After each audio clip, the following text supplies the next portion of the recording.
Salut les copains, on est parti pour l'épisode numéro 830 de l'After Zap Image. On va débuter avec l'anniversaire d'un joueur très prometteur. Il a montré déjà de très belles choses au plus haut niveau avec le Barça. Ansu Fati fête aujourd'hui ses 18 ans, la majorité pour Ansu Fati. On va certainement le retrouver sur le terrain ce soir du côté d'Alaves. Les Catalans se déplacent à 21 h chez le Deportivo Alaves. On poursuit avec le programme football de cette journée de samedi. Les grosses écuries sont de sortie, ça joue partout évidemment en Europe. En Angleterre, on aura notamment City, Liverpool, Chelsea. En Espagne, on a le Real, le Barça, l'Atlético. En Allemagne, le Borussia Dortmund, le Bayern, le RB Leipzig. En Italie, l'Inter. Et puis du côté de la Ligue 1, déplacement pour le PSG ce soir à 21 h du côté de la Beaujoire pour affronter le FC Nantes. Ensuite, déclaration de Dante à la suite de l'attentat qui a frappé la ville de Nice. Il nous dit: ça nous a vraiment touché, on aime le peuple niçois,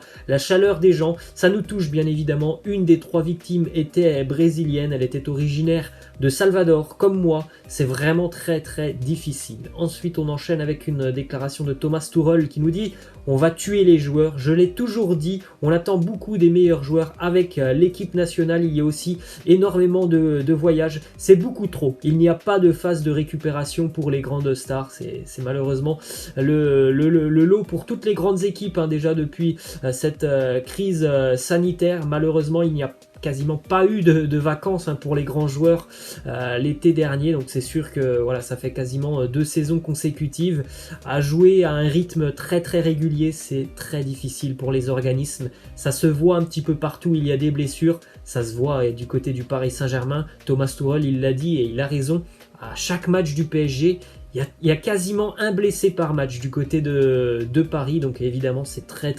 difficile. Direction Barcelone maintenant avec une déclaration de Maradona qui nous dit: je savais que ça allait mal se terminer au Barça et je pensais même que Léo allait partir. Barcelone n'est pas un club facile, il est là depuis de nombreuses années et il n'a pas été traité comme il le méritait. Peut-être que les choses vont changer avec ce départ de Josep Maria Bartomeu. Je pense que pour tous les supporters catalans, on le sait, ils sont passés très proches de la correctionnelle avec le départ de Messi qui n'était pas très loin l'été dernier. Peut-être que les choses vont véritablement changer dans les prochains mois pour l'avenir de Léo Messi. Ensuite, cette info qui concerne le groupe catalan pour le déplacement de ce soir du côté de Alaves. Riqui Puig est exclu du groupe de Ronald Koeman. Ensuite, une déclaration du côté de Madrid, elle concerne l'avenir de Kylian Mbappé. C'est Robert Pires qui nous dit: si je vois Mbappé au Real dès la saison prochaine, évidemment que oui. Attention, j'aime évidemment le PSG, je suis français et j'aimerais qu'il reste en Ligue 1. Mais s'il veut changer de niveau, oui, il faut qu'il signe du côté du Real. Ensuite, une déclaration de Zinedine Zidane qui s'exprime sur l'affaire Karim Benzema, Vinicius Junior. Il nous dit: le plus important, c'est que les choses soient claires et que les joueurs se soient parlé. Ils se sont parlé et c'est terminé, point à la ligne. Voilà, tout est rentré dans l'ordre entre les deux joueurs du Real. On continue du côté de Madrid avec ses statistiques sur l'animation offensive du Real, qui est l'équipe de Liga qui a effectué le plus de tirs cette saison, 63 tirs pour le Real. C'est la 3e meilleure attaque de Liga à l'heure actuelle avec 9 buts marqués derrière la Real Sociedad et l'Atlético Madrid. Il y a beaucoup d'équipes d'ailleurs qui sont à 9 buts en Liga. Et on termine sur cette dernière petite statistique un petit peu moins réjouissante. La 12e équipe au ratio tir cadré, tir effectué. Le Real Madrid, ça c'est pas une très bonne statistique. On a beaucoup d'opportunités. On ne cadre que très peu du côté madrilène. Ensuite, résultat hier du côté de l'Espagne, cette surprenante équipe de Cadix qui s'impose 2-0 du côté d'Eibar. Cadix est provisoirement leader de Liga à égalité de points avec la Real Sociedad. Ils sont 2e à la différence de buts, mais on rappelle quand même qu'après 8 journées, Cadix a déjà pris 14 points. On rappelle que Cadix est un promu. Et une statistique assez impressionnante sur Cadix qui a joué 4 fois à l'extérieur cette saison, 4 victoires, 0 but encaissé, ça c'est quand même incroyable pour un promu qui va prendre 12 points sur 12 à l'extérieur sans encaisser le moindre but. On rappelle que Cadix s'est imposé du côté de Madrid, encore une fois une grosse prestation hier pour Alvaro Negredo, et comme d'habitude Cadix n'a pas eu beaucoup de possession de balle hier, c'était 25% de possession pour Cadix, mais c'est une équipe diablement efficace dans la surface de réparation. On enchaîne du côté de l'Italie avec la bonne nouvelle tant attendue pour Cristiano Ronaldo, le soulagement après 3 semaines à l'écart. Cristiano sera certainement de retour pour le déplacement turinois demain du côté du promu La Spezia, puisque CR7 a été testé négatif au Covid. On devrait aussi enregistrer normalement le retour de De Ligt du côté de la Juve demain. Ensuite, une statistique qui concerne Brahim Diaz du côté de Milan. En 7 matchs avec le Milan, toutes compétitions confondues, Brahim Diaz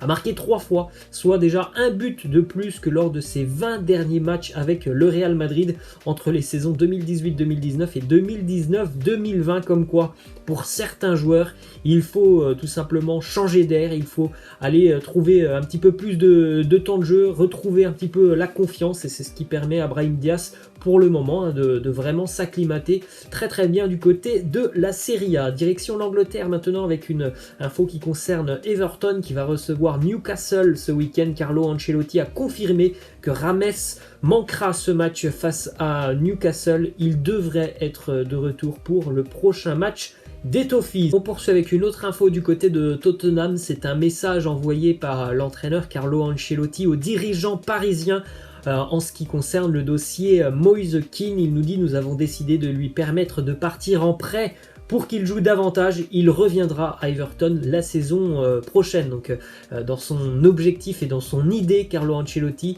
il souhaite compter sur Moise Kean l'année prochaine. Alors peut-être que le PSG avait déjà des envies de, pourquoi pas, tenter un coup l'année prochaine en essayant de le signer définitivement.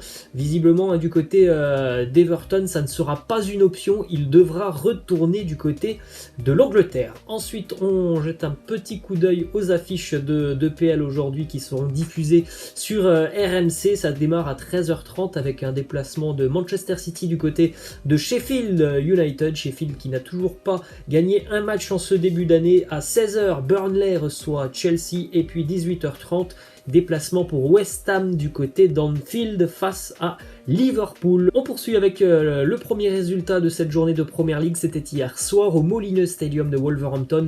Les Wolves se sont imposés 2-0 face à Crystal Palace. Encore une fois, un très bon début de saison des hommes de Nuno Espirito Santo. Les buteurs, on a Ryan Aït-Nouri. C'était la première fois qu'il était titulaire avec les Wolves, l'ancien Angevin. Il a été titulaire pour la première fois et il a marqué hier Ryan Aït-Nouri, et aussi un but pour Daniel Podence. On prend la direction de l'Allemagne maintenant avec les infos du quotidien allemand Sport Bild qui annonce que les négociations entre David Alaba et le Bayern Munich ne se passent pas très bien. Il n'y a toujours pas d'accord, il n'y a pas d'évolution positive, et du côté du quotidien Sport Bild, on annonce même que l'Autrichien ne serait pas contre l'idée de signer déjà un pré-contrat dès janvier 2021 avec un autre club. On a cette déclaration de Hansi Flick, l'entraîneur du Bayern, sur ce dossier. David Alaba, il nous dit: j'espère toujours que David prolongera. Je pense qu'il sait quelle est la situation actuelle à Munich, que nous avons beaucoup de succès, que le club est l'un des meilleurs au monde. J'espère qu'il restera avec nous. Il doit prendre une décision par lui-même. Voilà, faut bien retenir ce dernier mot. Il doit prendre une décision par lui-même, parce que il semblerait que dans ce dossier de la prolongation, l'agent de David Alaba ne lui conseille pas vraiment de continuer l'aventure du côté de Munich, et il voit surtout aussi, pourquoi pas, la donnée financière qui pourrait être beaucoup plus intéressante en dehors du Bayern, et pourquoi pas en Angleterre. On termine les amis avec cette déclaration de Blaise Matuidi qui nous dit: je suis et je reste un soldat à la disposition du sélectionneur, on verra. Tirer un trait aujourd'hui sur l'équipe de France, c'est prématuré, mais je suis conscient de la difficulté. Voilà les amis, c'est la fin de cet After Zap Image. Je vous laisse et je vous dis à la prochaine. Ciao.